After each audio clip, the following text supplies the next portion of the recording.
Hey, welcome to another episode of The Blame Game. This week we're going to cover off some management and leadership stuff rather than the usual sales and service. So I've got James on here. Those who aren't familiar, he's the Director of Academy for APAC, and I'm also with Academy as an executive coach. Welcome, James. Thanks for having me. It's nice to be a guest again and get to talk while the dog's floating around in the background. Yeah, I'm looking forward to asking the questions this time, so it should be fun.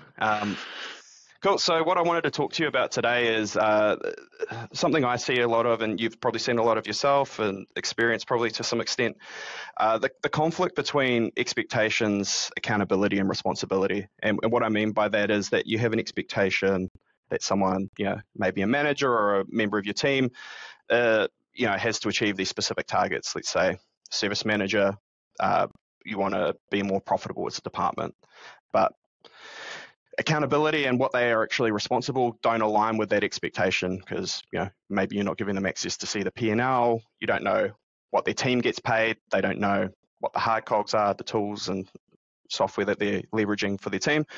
And they don't have any visibility of profitability across accounts. Something I've seen a little bit of, and I know that it creates frustration throughout the organization, from top level management through to middle management through to the teams that they're leading, because there's that lack of clarity and visibility. So first off, have you observed that, and what can we do better?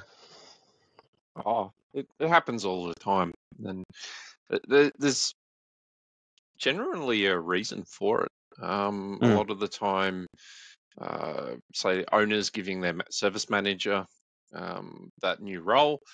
A lot of the times the owners don't actually know what they need to give access to for that manager. So there's a bit of call it ignorance around it, that they're just not aware. Often those new service managers don't know what to ask for either. So exactly, it's a bit of that blind leading the blind. But I often see too, and I've done this as a leader, as a manager, as an owner before, where you're bringing someone new in, you're setting the expectations of what you want out of the role, most often more on the long term, and then giving someone the focus in the short term.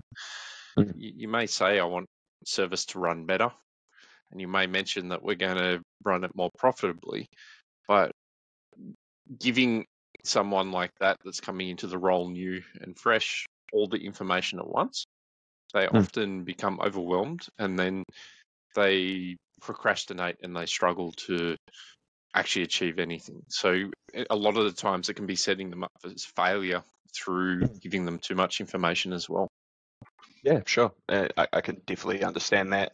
There becomes a massive amount of distraction if all of a sudden all these new concepts, all these new things are being introduced, and you're getting distracted. You're creating all these new dashboards or creating all these new views, and you start digging into the numbers. And while you're doing that, your team's burning because the service actual processes need addressing first. So with that, what do you think we could do to work through that? Not giving too much information, but knowing where to start, and maybe you're talking around like a long-term vision and short-term things. What could we do to get alignment between those two? There's this concept I learned a long time ago from a guy called Harden Byers. He had a concept called the Judd's box, and basically what that means is came out of Harden's experience of working at a bank, one of his first jobs out of university, and his boss sat him down and drew a square on a piece of paper and basically said, anything in that box you've got full autonomy to make decisions of. Anything out of it, you've got to come to me and I'll help you. So you're starting this new job, you're fresh out of school, the only thing you can make a decision about is when you go to the toilet. But as you keep learning and growing, we're going to add more into that box, and that's going to come bigger and bigger, so that basically you've got an opportunity to learn. I've got an opportunity to hold the reins so you can't break the company, and this gives you that sort of long-term direction. And it takes time and experience to take that approach. And it's been deliberate of doing that frequently and having formal catch-ups to talk about that and drive it. And for most of us, we're stuck in reactiveness of day to day. You might be an owner. You're jumping from thing to thing to thing to thing. The service manager themselves is focused on the bushfire of today. And that's where that sort of stuff can fall down. But outlining clarity of where things will look like in the future, and then what's the focus now, and continually adding on responsibilities as that person can show that they can step up. And the challenge I see often for most owners and their service managers is, again, it's often blind leading the blind. The owner doesn't know exactly what the service manager needs. The service manager either doesn't know what they need, or a lot of the time, because they don't know what they don't know, they're super arrogant as well. So you get this flip-flopping. And what we're seeing through this is just that it's trust building. And for a lot of managers, that's where they struggle a bit, is they don't realize that they actually have to build trust. Yeah, and it's a good point you make. There's like a level of unconscious incompetence throughout a lot of organizations where we just don't know what we don't know, and we think we know better, or we've seen better, or we can do better, without really the reality of following through or doing it. And I've had some of those interesting conversations with people before as well about, why would I do this? And then, give them 3 months to try out the way that they want to do, or get them to experiment, and then come back and go, okay, how did that work for you? And review it from there. And I also liked you're talking about the box, and I guess you're just expanding the box with your regular check-ins and seeing. Something that comes to mind from what you've said as well is that clarity on what it is, and we've talked about this before, like what are the objectives, what are we wanting to achieve? And I think similar to how you might scope out a project, or scope out a piece of work that you're working on, identifying some of those objects and breaking them down into what do I need to achieve that objective, similar to how you would with achieving a project. So you work through what the technical parts are, what tools you need, what systems you're going to have. Is that something you've worked with organizations before? I know I've done it to some extent at times. For instance, if the service gross margin was a process, what do they need to see? What do they need to have control over? What do they need to be focusing on? Yeah, I have. And often what I've done in the past when I've coached people through this problem, and again, if you're experiencing it, like nearly everyone is experiencing it, that's not an abnormal thing. It's planning, but not planning too far ahead. Yeah. Again, people try and over-engineer this stuff. I find the best sort of leadership management journeys, especially for new people, as you're maturing your own organization, it's just step by step. Let's focus on this particular thing and understand it. The biggest thing that I see go wrong, and you're alluding to this with like sort of a bit of project planning, I see way too many people just either dive into the solution or not have a timeline or deadline and just never get to it because they don't know what they're trying to achieve. And so often what we're looking for, ideally the owner should outline what they're doing, but really this is an opportunity for the manager and leader to step up and actually go, well, if I've got a vague thing, let's just say the owner's given us make service better. Well, classic. I got it as well when I walked in, but you, as a leader or manager, if you want to keep growing yourself and growing your career, that's actually a fantastic opportunity. And where I see most people walk in and they freeze and go, well, I need to wait for the owner to tell me what to do. Actually, if you just go, well, here's our major problems. I've got a vague thing of make service better. Well, I can see our triage is bad and we're crap at closing tickets. Well, there's our starting point. Let's go. Let's set out a plan, be able to articulate what's that affecting, what you're going to do about it, what's your timeline to go about it, what are the major steps, and either take the owner through it or just go and do it, and then do the next one and then the next one. And as long as you're proactively communicating what's going on, you'll see those changes. If you came to me with a plan, Nathan, and you said, well, from what I've observed, triage and ticket closures are the worst part at the moment. Here's my plan to fix it. As an owner, I would either say, yeah, great, go do it. Or I'd go, no, actually, I reckon this is the bigger problem. Can you go look at that? But you've removed that blank piece of paper, but you're also showing that you're in control of it. And again, if we go back to it, that's that building the trust. If you sit around waiting, me as an owner, I'll be questioning, why did I put you in as a leader? Yeah, absolutely. And that's something I see quite a lot of as well, is the waiting for permission, wanting permissive leadership. I can see that things are broken, but I'm waiting for someone to tell me what I need to do, as opposed to coming with suggestions, coming with insights or ideas. And even if those insights or ideas are turned down initially, at least it started a conversation. It's showing that you're looking for the right thing. So really good point for a lot of new managers or even experienced managers that might be having difficulty with this to work through and, just keep that dialogue going, really, as a starting point as well.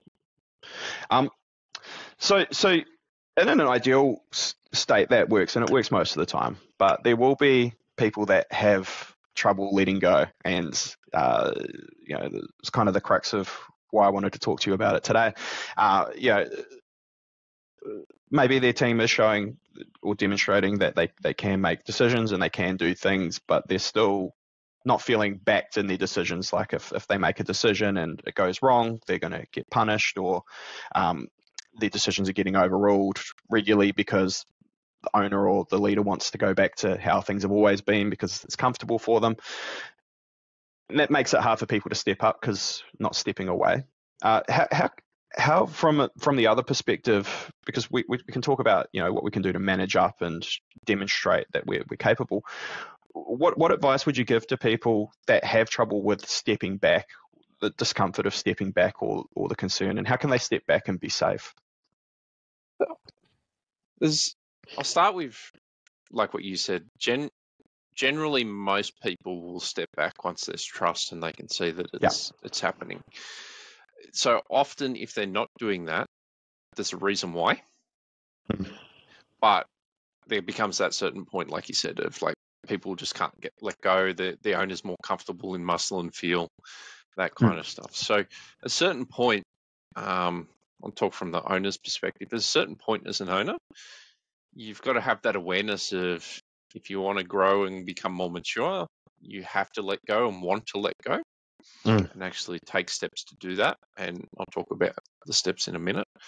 Or you got to go, I actually enjoy the muscle and feel. I like getting in amongst it, and then run your business that way and just be aware that leaders are going to outgrow you and move on.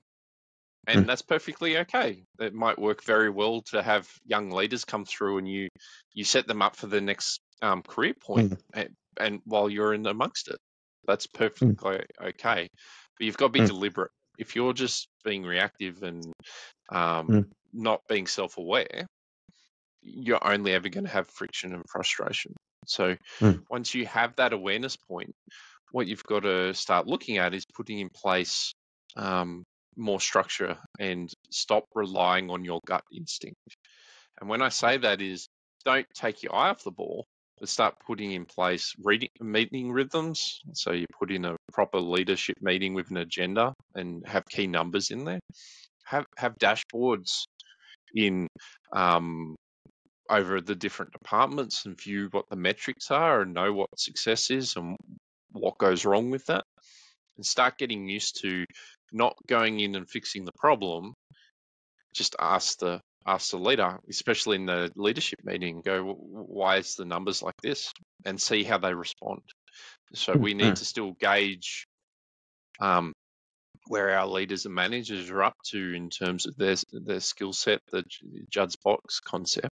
If it's gone, the numbers are going down and they don't know why, well, that's a warning, a red flag. If they can tell you what's going on, and more importantly for the leader and their lessons, if you're proactively telling the owner why it's going wrong before it gets too bad, there's a big difference.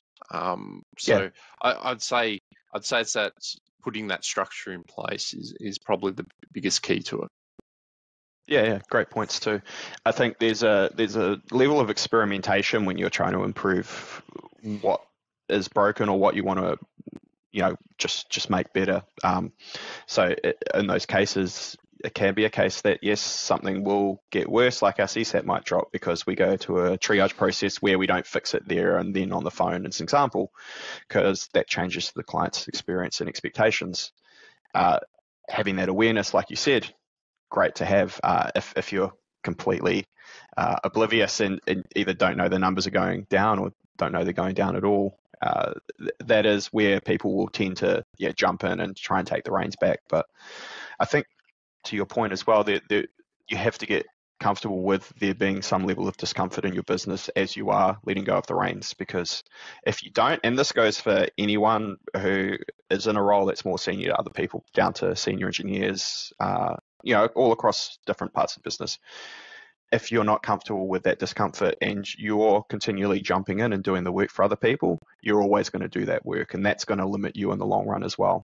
And it's also taking away the opportunity for someone else to grow and an opportunity for you to mentor and get mentorship experience as well.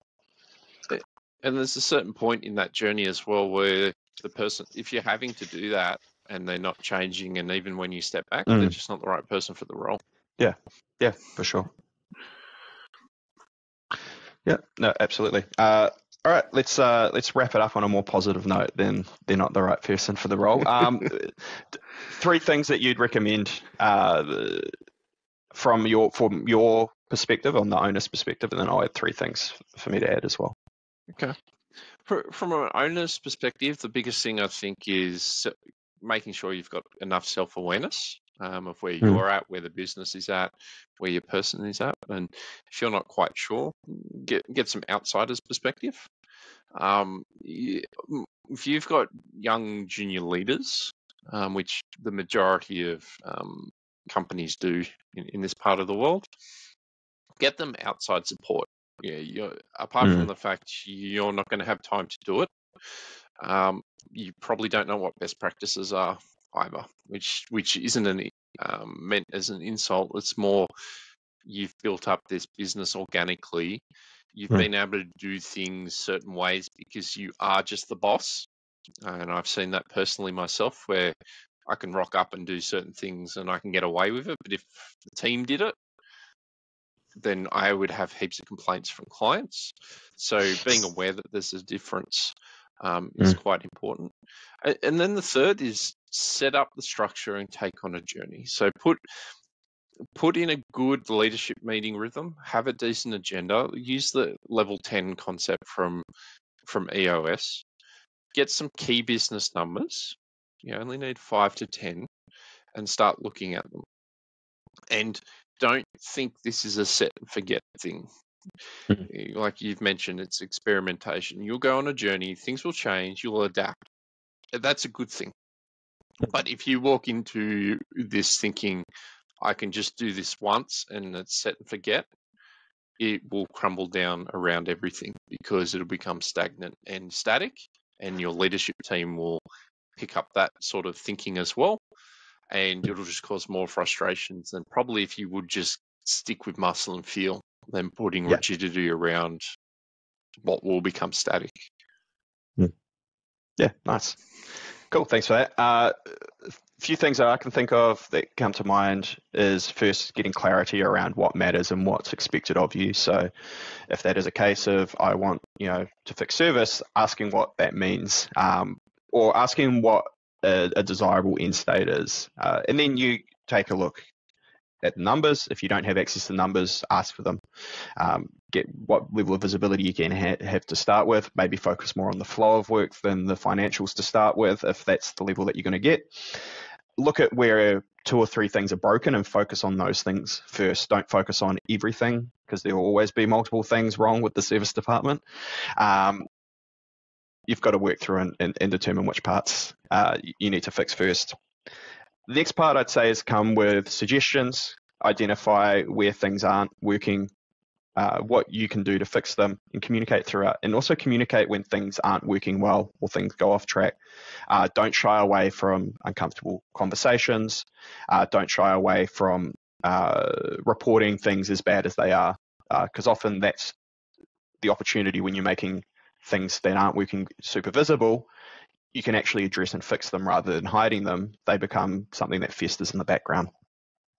Third point I'd say is also to lead by example. So if you're expecting your leader or the owner to step away from getting involved every time something goes wrong, you also need to do that to your team. So set that example. So that means every time, because you may be a technical person, every time there's a technical issue that your team can't resolve or are getting stuck on, you can be there as a coach and an advisor or someone to bounce ideas off, but you shouldn't be the one jumping in, logging into the server, fixing it up for them. You want to set that example. You want to build your skill. You want to give your team the opportunity to grow and advance as well. Because on the other side of it, what that means is those 2 or 3 objectives that you should be focused on that will actually move the service department forward, you've got time to look at those as opposed to 10 hours in your week looking at tickets, and you're just getting stuck in the reactive cycle of dealing with fire after fire without, dealing with the management of the fire to start with. You mentioned bushfires, so burning away the scrub, you're just waiting for it to catch on fire and you're standing there with a bucket chucking it on every week. Don't want to do that. The last thing I'd leave everyone off, in the role that I am, I started from a low-level job, like all of us. It's really taking ownership. The biggest thing that I see in organisations at the moment, more than ever, is a whole bunch of leaders that don't own it. Even if they don't have quite enough access to view the numbers, and that doesn't stop you doing better and driving and owning initiatives. Those are only excuses if you let it. So you've got more opportunity as a leader than you think you do. It's up to you to actually reach up and take it.